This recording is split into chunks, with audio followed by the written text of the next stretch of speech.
मुख्यमंत्री देवेंद्र फडणवीसांनी राज ठाकरे आणि महाविकास आघाडीबाबत मोठं वक्तव्य केलंय।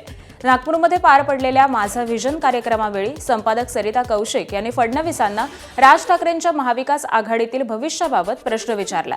त्यावेळी फडणवीसांनी मवी आणि उद्धव ठाकरेंचं मनसे अध्यक्ष राज ठाकरेंवरती प्रेम नसल्याचा दावा केलाय। केवळ विरोधकांवरती टीका करण्यासाठी मविया राज ठाकरेंचा वापर करत असल्याचंही फडणवीस म्हणाले।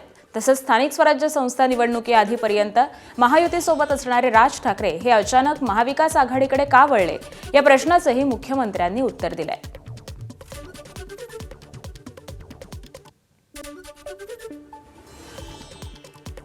राज ठाकरे हे म्हणजे त्यांना कधीतरी याचं चिंतन करावंच लागेल की महाविकास आघाडी असेल, आता उद्धवजी असतील, या कोणाचंही त्यांच्यावर प्रेम नाही आहे। त्या वेळची पॉलिटिकल आवश्यकता म्हणून दुसऱ्यावर टीका करायला एक वक्ता मिळतो म्हणून राज ठाकरेंचा ते उपयोग करतात।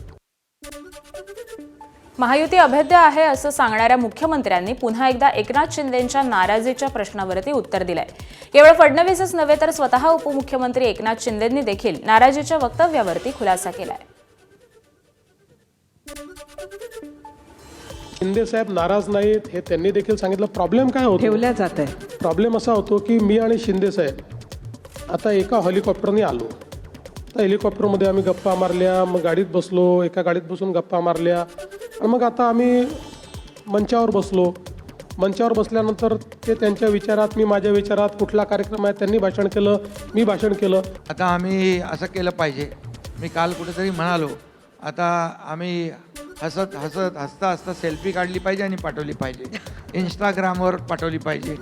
आम्ही एकमेकाला जे काही आम्ही दररोज बोलत होतो निवडणुकीच्या काळात पण, मग ते बोललेलं रेकॉर्डिंग पाठवलं पाहिजे।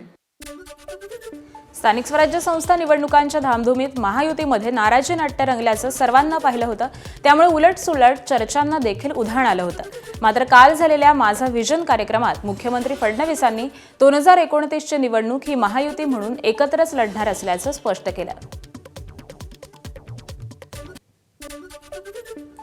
2029 मध्ये देखील भारतीय जनता पार्टी आपल्या मित्रपक्षांसोबतच लढेल, पण आपली शक्ती वाढवणं हे गरजेचंच असतं। तिन्ही पक्ष वाढवत आहेत, एकटा भाजप वाढवतोय असं नाही। शेवटी आम्ही 3 वेगळे पक्ष आहोत, पण 2029 मध्येही आम्ही आमच्या मित्रपक्षांना सोबत घेऊनच लढू। गेल्या काही दिवसांपासून गाजणाऱ्या मुंडव्यातील जमीन घोटाळा प्रकरणी पार्थ पवारांच्या अडचणी वाढण्याची शक्यता आहे। त्याला कारण म्हणजे मुख्यमंत्री देवेंद्र फडणवीसांनी दिलेला सूचक इशारा। माझं व्हिजन कार्यक्रमादरम्यान फडणवीसांना जेव्हा मुंढवा जमीन घोटाळा प्रकरणी FIR मध्ये पार्थ पवारांचं नाव नसल्याबाबत प्रश्न विचारण्यात आला, तेव्हा मुख्यमंत्र्यांनी सुरू असलेल्या पोलीस कारवाईवरून दोषी आढळणाऱ्यांना वाचवणार नसल्याचं स्पष्ट केलेलं आहे। आता अनेक लोक म्हणतात की पार्थवर FIR नाही केला, त्याचं नाव FIR मध्ये जोडा। कोणी असो, मी तुम्हाला एक गोष्ट सांगतो की पोलिसांच्या चौकशीमध्ये ज्यांची नावं येते त्या लोकांवर तुम्हाला चार्जशीट दाखल करावीच लागेल। तुम्हाला त्याच्यापासून कोणालाही पळही काढता येणार नाही आणि कोणाला वाचवता येणार नाही। जी प्रोसेस आहे ती ड्यू प्रोसेस आम्ही या ठिकाणी फॉलो करतो। उपमुख्यमंत्री एकनाथ शिंदे यांचे 22 आमदार मुख्यमंत्री देवेंद्र फडणवीसांच्या हाती लागलेत असा मोठा दावा ठाकरे सेनेचे आमदार आदित्य ठाकरेंनी केलाय। हे 22 आमदार मुख्यमंत्र्यांच्या सांगण्याप्रमाणे वागतात असं आदित्य ठाकरे म्हणाले। इतकंच नव्हे तर त्या 22 आमदारांचा एक व्हाईस कॅप्टन असून त्या व्हाईस कॅप्टनचे काय उद्योग चालतात हे सर्वांनाच माहिती असल्याचं आदित्य ठाकरेंनी म्हटलंय।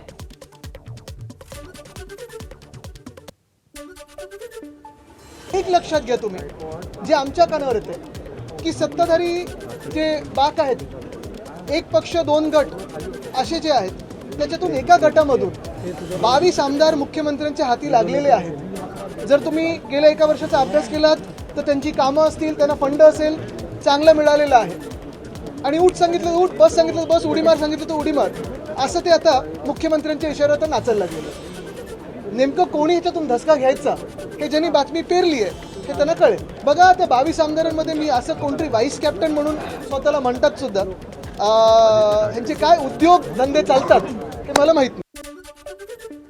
आमदार आदित्य ठाकरेंनी केलेल्या दाव्यावरती मुख्यमंत्री देवेंद्र फडणवीसांनी प्रतिक्रिया दिली. मित्रपक्षाचे आमदार घेण्याचं राजकारण आम्ही करत नाही असं फडणवीसांनी म्हटलंय. तर आज आदित्य ठाकरेंचे 20 आमदारही भाजपच्या गळाला लागले आहेत असंही म्हणतील. कुणाच्या म्हणण्यानं काही होत नाही अशी प्रतिक्रिया फडणवीसांनी दिली. उद्या कोणी हे म्हणू शकेल की आदित्य ठाकरेंचे जे 20 आमदार आहेत तेही भाजपच्या गळाला लागले आहेत असं कोणाच्या म्हणण्याने थोडी होतं. आणि आम्हाला शिंदे सेनेचे आमदार आमच्याकडे घेऊन करायचं काय आहे? ते आमचेच आहेत. शिंदे सेना जी आहे ते आमचा मित्रपक्ष आहे. महाराष्ट्राचा भौगोलिक नकाशा लवकरच बदलणार का हा प्रश्न निर्माण झालाय. याला कारण ठरलंय महसूल मंत्री बावनकुळेंचं मोठं वक्तव्य. वेगळ्या विदर्भावरती आम्ही काम करतोय असं वक्तव्य बावनकुळेंनी केलंय. विदर्भाचा अनुशेष कमी करायचा असेल तर वेगळ्या विदर्भाशिवाय पर्याय नाही असं वक्तव्य काँग्रेस नेते विजय वडेट्टीवार यांनी देखील केलं होतं. त्यावरती उत्तर देताना बावनकुळेंनी हे वक्तव्य केलंय. त्यामुळे आता पुन्हा वेगळ्या विदर्भाच्या भूमिकेवरून नव्या वादाला तोंड फुटणार हे मात्र नक्की आहे. मुख्यमंत्री म्हणून जो वाटा विदर्भाला मिळाला पाहिजे ते नाही आणू शकत, कारण मुख्यमंत्री म्हणून त्यांना पण मर्यादा आहेत. वेगळ्या विदर्भाचा पर्याय यासाठीच आम्हाला हवं आहे की सामाजिक समीकरणं जी आहेत आत्ताची त्यामध्ये विदर्भामध्ये ओबीसी, दलित, आदिवासी, अल्पसंख्याक यांचं प्राबल्य राहिलं. फार कमी संधी या लोकांना मिळालेली आहे आणि जोपर्यंत सत्तेत सहभागी होत नाहीत, अधिकार प्राप्त होत नाही, त्या भागाला आपण न्याय देऊ शकत नाही. हा मुद्दा आमच्या अजेंड्याचा आहे. या मुद्द्यावर आम्ही काम करतो आहे. हा मुद्दा भाजपच्या अजेंड्यातून बाहेर गेला नाही आहे आणि आम्ही या ठिकाणी वेगळ्या विदर्भाच्या बाजूनेच त्या ठिकाणी पहिल्यापासून काम करतो आणि देवेंद्र फडणवीसजीसुद्धा, माननीय मुख्यमंत्रीसुद्धा कधीही वेगळ्या विदर्भाच्या बाजूनेच त्यांनी या ठिकाणी आतापर्यंत भूमिका ठेवलेली आहे. हिवाळी अधिवेशनाचा आज दुसरा दिवस आहे. तपोवन प्रकरण, पार्थ पवार जमीन प्रकरण आणि शेतकऱ्यांच्या विविध मुद्द्यांवरती विरोधक सत्ताधाऱ्यांना घेरण्याच्या तयारीत आहेत. तर महाविकास आघाडीचे नेते आज विधानसभेचे अध्यक्ष राहुल नार्वेकर आणि विधान परिषद सभापती राम शिंदे यांची भेट घेणार आहेत. या भेटीमध्ये विरोधी पक्ष नेत्यासंदर्भामध्ये चर्चा होणार आहे. याशिवाय विधानसभेमध्ये आज सत्तारूढ पक्षाचा प्रस्ताव येणार आहे. सत्ताधारी पक्षाचे आमदार यावरती आपली भूमिका मांडतील. सरकारनं केलेल्या विकास कामांसंदर्भात सत्तारूढ पक्षाचे आमदार बोलतील. यावेळी विरोधकांवर देखील जोरदार टीका केली जाईल. विशेषतः मुंबई महानगरपालिकेवरून महाविकास आघाडीवरती टीका केली जाण्याची शक्यता आहे. हिवाळी अधिवेशनात प्रवेश पासवरती निर्बंध घालण्यात आलेत. अधिवेशनामध्ये होणारी गर्दी कमी करण्यासाठी उपाययोजना करण्यात आल्यात. मंत्री आणि अधिकाऱ्यांना मर्यादित पास वितरण होणार आहे. तर विधिमंडळ सचिवालयाकडून नियमावली जाहीर करण्यात आली आहे. एकीकडे अधिवेशनादरम्यान आरोप प्रत्यारोपांच्या फैरी रंगल्या असतानाच शिंदेचे मंत्री प्रताप सरनाईक आणि ठाकरेंचे आमदार भास्कर जाधव यांची भेट ही चर्चेचा विषय ठरली आहे. नागपुरातील रेडिसन हॉटेलमध्ये या दोन्ही नेत्यांची भेट झाली. भेटीचा व्हिडिओ जोरदार व्हायरल होतोय. त्यामुळे आधीच ठाकरेंच्या शिवसेनेला भगदाड पडणाऱ्या एकनाथ शिंदेंनी पुन्हा ऑपरेशन टायगर सुरू केल्याच्या चर्चांना उधाण आलंय. मात्र सरनाईकांनी हे सर्व आरोप फेटाळून लावत मतदारसंघातील कामांबाबत ही भेट असल्याचं म्हटलंय. मात्र या भेटीमागचं नेमकं प्रयोजन काय होतं हे येत्या काळातच स्पष्ट होईल. नगरविकास राज्यमंत्री असताना भास्कर जाधवांकडे मी सातत्याने जायचो माझ्या विधानसभा मतदारसंघातली कामं घेऊन आणि शेवटी आमदार हा मंत्र्यांकडे जातच असतो. परंतु त्याचा आणि ऑपरेशन टायगरचा हा ताळमेळ जर तुम्ही कुणी लावत असाल तर तो योग्य नाही. ऑपरेशन टायगर चालू आहे ही वस्तुस्थिती आहे, पण त्याचा आणि भास्कर जाधवांचा आणि माझ्या भेटीचा काही अर्थ लावू नये. बीएमसी निवडणुकांच्या पार्श्वभूमीवर शिंदेंच्या 3 आमदारांवरती विशेष जबाबदारी देण्यात आली आहे. आमदार प्रकाश सुर्वे, मुरजी पटेल, दिलीप लांडेंवरती जबाबदारी असणार आहे. पश्चिम उपनगरातल्या 11 ते 15 जागांची जबाबदारी या 3 आमदारांवरती असणार आहे. मुंबईमध्ये महापौर बसवण्यासाठी पश्चिम उपनगरातल्या जागांवरती शिंदेंची भिस्त आहे.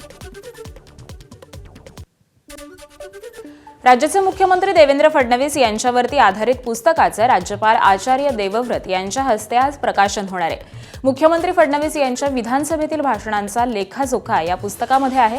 यावेळी महाराष्ट्र विधान परिषदेचे सभापती राम शिंदे आणि महाराष्ट्र विधानसभेचे अध्यक्ष ॲडव्होकेट राहुल नार्वेकर यांच्यासह विविध मान्यवर उपस्थित राहणार आहेत. ज्येष्ठ सामाजिक कार्यकर्ते बाबा आढाव यांचं दीर्घ आजारामुळे निधन झालं. वयाच्या 95व्या वर्षी त्यांनी अखेरचा श्वास घेतला. त्यांच्यावरती पुण्यातील पूना हॉस्पिटलमध्ये उपचार सुरू होते. बाबा आढाव हे केवळ एक ज्येष्ठ समाजसेवक नव्हते, तर सत्यशोधक विचारांचे निष्ठावान अनुयायी आणि कष्टकऱ्यांचे नेते होते. त्यांनी असंघटित आणि वंचित कष्टकरी मजुरांचं संघटन करून त्यांना न्याय, सामाजिक सुरक्षा आणि सन्मान मिळवून देण्यासाठी आयुष्यभर काम केलं.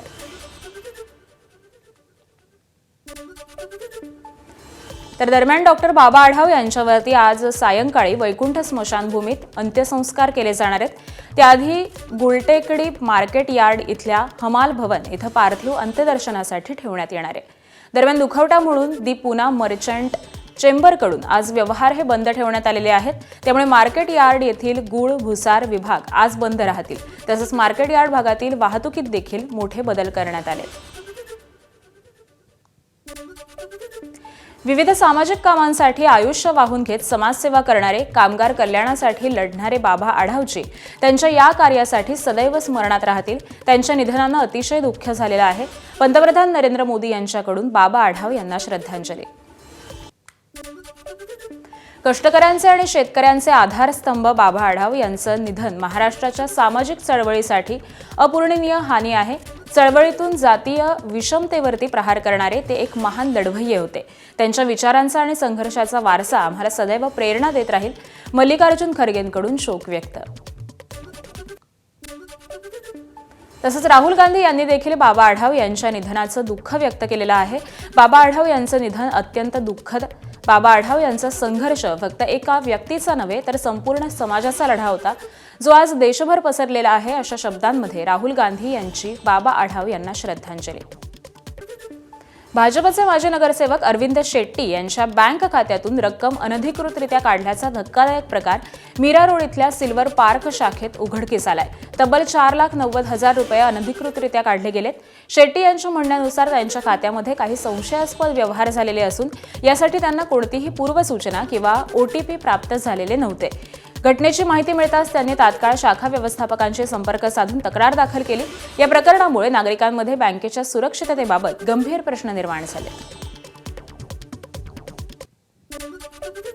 पुण्यातील LSB IT कंपनीत संतोष पाटोळे यांना कॅन्सर असल्याचं निदान झालेलं असता त्यांना बडतर्फ केल्याची घटना घडली आहे. गेली 8 वर्ष कंपनीत फॅसिलिटी मॅनेजर म्हणून काम करत असलेल्या पाटोळेंनी एप्रिल महिन्यामध्ये झालेल्या हेल्थ चेकअपमध्ये थायरॉइड न्यूडल्स इस्थमस कॅन्सर असल्याचं समोर आलं. मे-जून महिन्यामध्ये त्यांनी उपचारासाठी वैद्यकीय रजा घेतली. जुलै महिन्यात डॉक्टरांनी कामावरती येण्याचं सर्टिफिकेट दिल्यानंतरही 23 जुलैला कंपनीनं त्यांना नोकरीमधून कमी केलं. संतोष पाटोळेंना कामावरून कमी करताना कंपनीनं त्यांच्यामुळे कंपनीचा 2.5 ते 3 कोटी रुपयांचा तोटा होऊ शकला असता असं कारण दिलंय. कंपनीनं संभाव्य आर्थिक तोटा दाखवून हे कारण सांगितलं. या निर्णयाचा निषेध म्हणून त्यांच्या पत्नी, मुलगा, बहीण आणि मित्रांसह कंपनीसमोर आमरण उपोषण त्यांनी सुरू केलं. कंपनीनं मात्र अद्यापही यावरती खुलासा दिलेला नाही. मुंढव्यातील जमीन गैरव्यवहार प्रकरणी दुय्यम निबंधक रवींद्र तारूची 15 तारखेपर्यंत पोलीस कोठडीमध्ये रवानगी करण्यात आली आहे. परस्पररित्या शासन जमिनीचा व्यवहार करण्यासाठी रवींद्र तारूनं जमिनीची कागदपत्र तयार केल्याचं तपासात समोर आलंय. रवींद्र तारूनं जमिनीचे दस्त नोंदवताना स्टॅम्प ड्युटीबाबत नियम पाळले नाहीत. तसंच बाजार मूल्य आणि रेकनर दराप्रमाणे स्टॅम्प ड्युटी घेतली नसल्याचा आरोप करण्यात आलाय. या गैरव्यवहार प्रकरणी पुणे पोलिसांनी शीतल तेजवानीला अटक केलेली आहे. तर रविवारी दुय्यम निबंधक रवींद्र तारूला बावधन पोलिसांनी ताब्यात घेतलं. सोमवारी पौड न्यायालयामध्ये रवींद्र तारूच्या कोठडीवरती सुनावणी पार पडली आणि कोर्टानं 8 दिवस पोलीस कोठडी सुनावली. ABP माझा, उघडा डोळे बघा नीट.